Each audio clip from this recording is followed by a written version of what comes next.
Okay, this is the second attempt at making this video.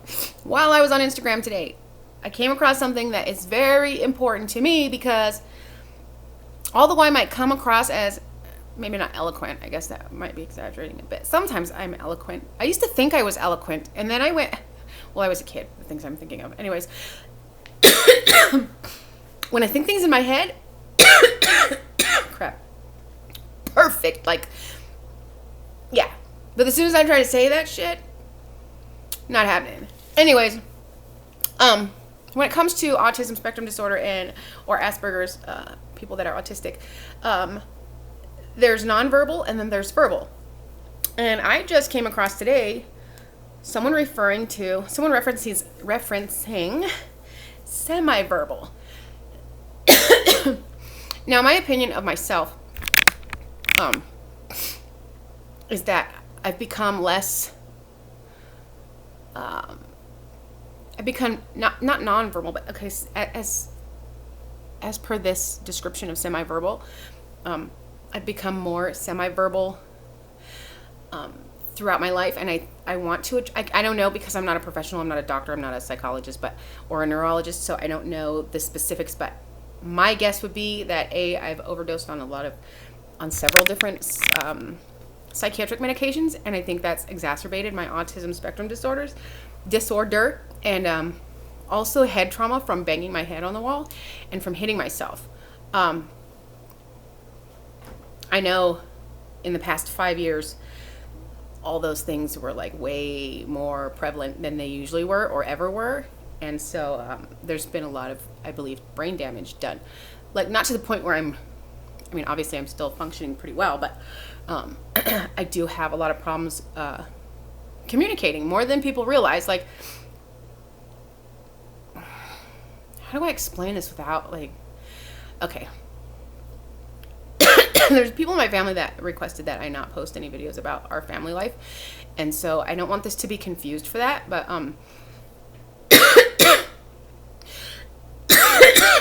crap. There was the past 5 years I spent in California. I had a lot of communication errors, so to speak. I was very misunderstood by the people I was trying to communicate with. So, yeah. There are some people in my life that are not able to realize or able to understand that that's the importance of understanding my disorder and the importance of educating ourselves about it, so that we all understand why I have the difficulties that I have and when they're most difficult for me, when they're most prevalent, when they're being triggered, when this and that and the other. It's important to become functional. It's important while attempting to become more functional that you understand your behaviors and the underlying cause. So, moving right along, sorry. Oh, jeez, Louise. Oh, crap, now I lost it. Semi-verbal. Okay, this is on Instagram. And, let's see if I can find it again. Crap. Okay, this is on Instagram. I believe the page or the profile is Autisticats. Fudge. See, second attempt at the video, and now I can't find what I wanted to read. Okay, here it comes. I should see it shortly. Oh no. Ah! Oh crap. I think I lost it. See, this upsets me. This happens every time I have an important video. Right, something like comes out of nowhere. Can I just search Autisticats? Huh? I can, right? Baby? Okay, the Autisticats. And then, okay, here it is. Smarter way to do it. Find their profile and find the post. Okay. This is it's the Autisticats, and then underneath that says Lavender Sprinkles. I don't know. Anyway, semi-verbal communication. I think we don't talk about semi-verbal communication enough in the autistic community. We all know nonverbal is not speaking in words or speaking only a very small amount of words with significant struggle and pain. Semi-verbal, though, has a much broader definition, and we underestimate the value of using this word to describe the way we talk with our mouth parts. Just because we can still sound out vowels and consonants in such a way to form a word does not mean we are communicating properly and effectively. So many times I've had people tell me I can speak just fine because they can hear what I'm saying, and there ends up being a misunderstanding of some sort because they did not understand that I was not speaking just fine. Semiverbal could mean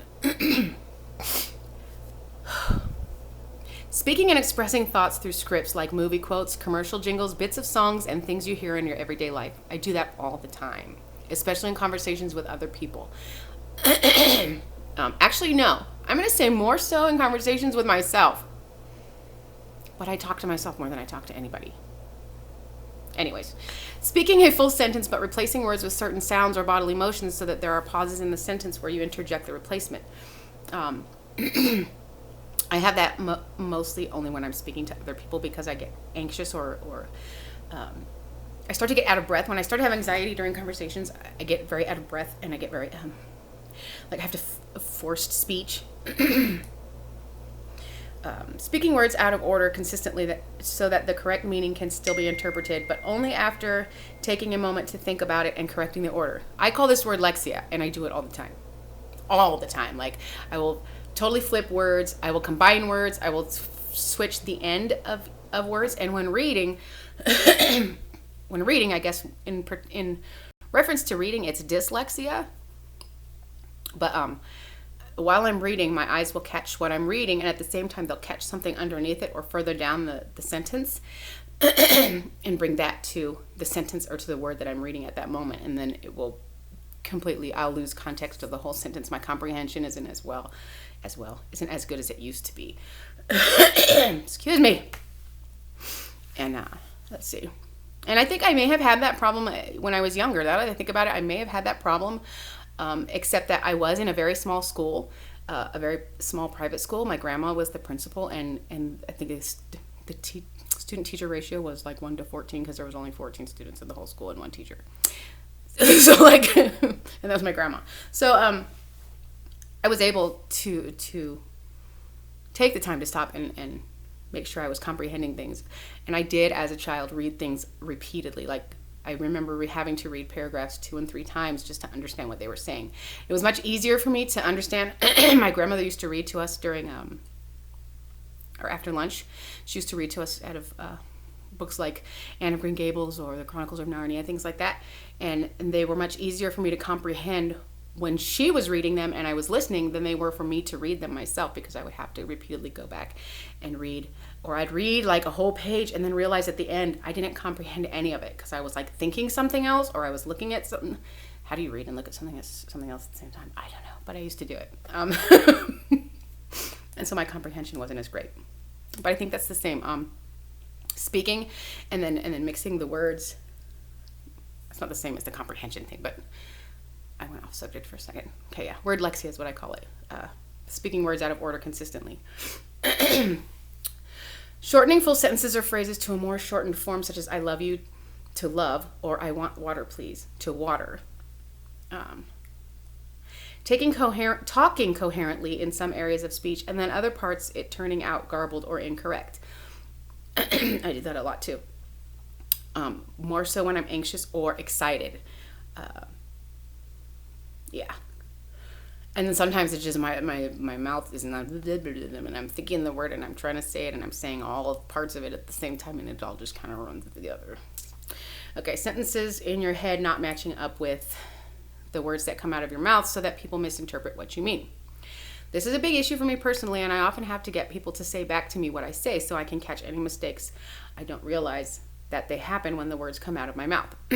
I do that a lot with my videos. Like, I'll record my video and I'll have to take like 2 or 3 takes because I'll say the wrong word, or like the opposite word of what I'm trying to say.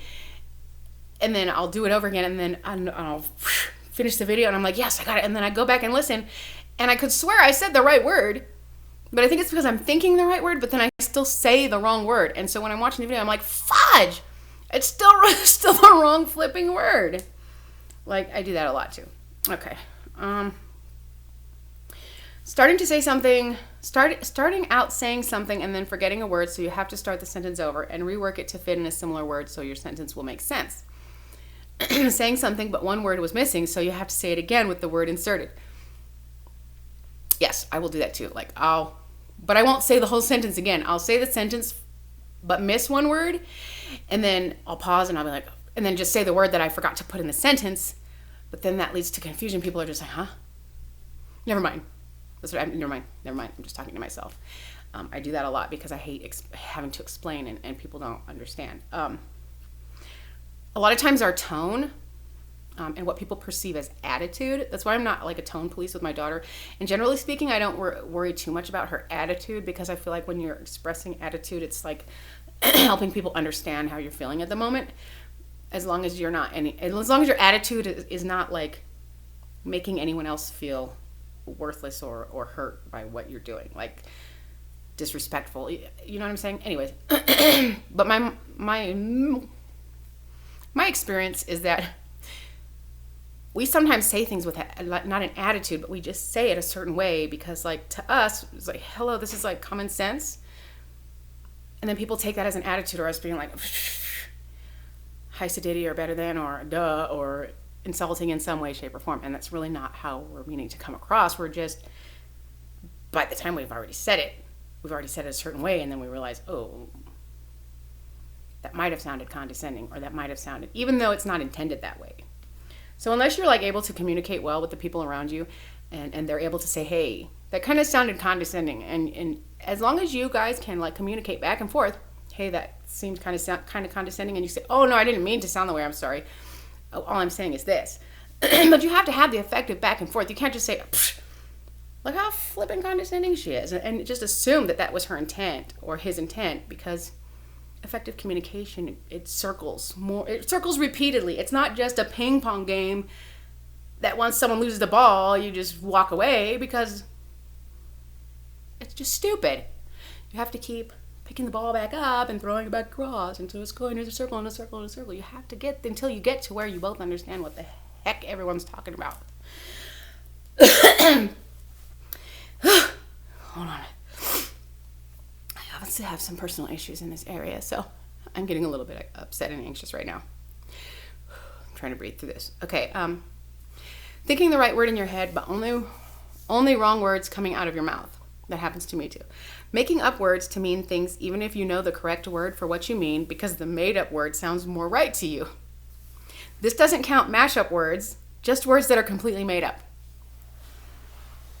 Sometimes I just make up words, and sometimes they're mashup words, and sometimes they're not. Sometimes they're just, I don't know. Yeah. Okay. Thinking the right word in your head, but only wrong words coming out of your mouth. We already did that one.